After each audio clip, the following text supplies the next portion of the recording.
టమాటాకి పొటాటోకి తేడా తెలియని వ్యక్తులు కూడా మైక్ ఉంది కదా అని చెప్పేసి ప్రతి ఒక్కడు మీకు అన్యాయం జరిగితే పేర్లు రాసేయండి వాళ్ళందరికీ సినిమా చూపించేస్తానని చెప్తున్నాడు. అసలు అన్యాయం నీ వల్ల కదా జనాలకి జరిగింది. నిజంగా కామెడీ విషయం ఏంటంటే పెళ్ళాం చేత్తో తన్నులు తినే ప్రతి ఓడు మైక్ ఉంది కదా అని చెప్పేసి వచ్చేసి వార్నింగ్ ఇచ్చేస్తున్నారు. సినిమా నీకు చూపించారు జనాలు. 2019లో నువ్వు ఎలా సీఎం అయ్యావో అది నిజంగా మాకు కామెడీగా ఉంది. 2019 తీసేస్తే సంవత్సరం క్రితం నీకు సినిమా చూపించారు. 11 సీట్లలో ప్రతిపక్షంలో కూడా లేకుండా ఉండిపోయావు.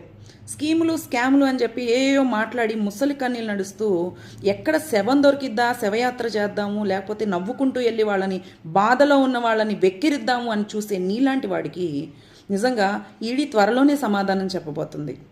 నీకు ఇంకొక విషయం ఏంటంటే నువ్వేదో అనుకుంటున్నావు కదా, అమ్మఒడికి డబ్బులు ఇచ్చేసాను అంత చేశాను ఇంత చేశానని.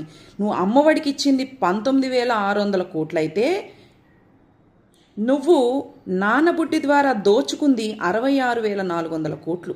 ఫస్ట్ దానికి సమాధానం చెప్పు. తర్వాత నీ లెక్కలు ఫస్ట్ తేలుస్తారు ఈడీ. తర్వాత నువ్వు అందరి లెక్కలు తీరుద్దు కానీ, ఎందుకంటే నువ్వు బయట ఉండాలి కదా. ఫస్ట్ ఆఫ్ ఆల్ నువ్వు బయట లేకుండా ఏదో సినిమా చూపిస్తా బీజం వేసేసా. ఏం బీజం వేసావు నువ్వు బీజం వేసింది ఎవరికి? వివేకానంద రెడ్డి హత్య కేసు కేసావా? వాళ్ళ రక్తం కళ్ళ చూసావు. కోడికత్తి సీను ద్వారా మొదలుపెట్టావు. నీ బీజాలు ఏంటంటే ఇలాంటివి అన్నమాట నీ బీజాలు.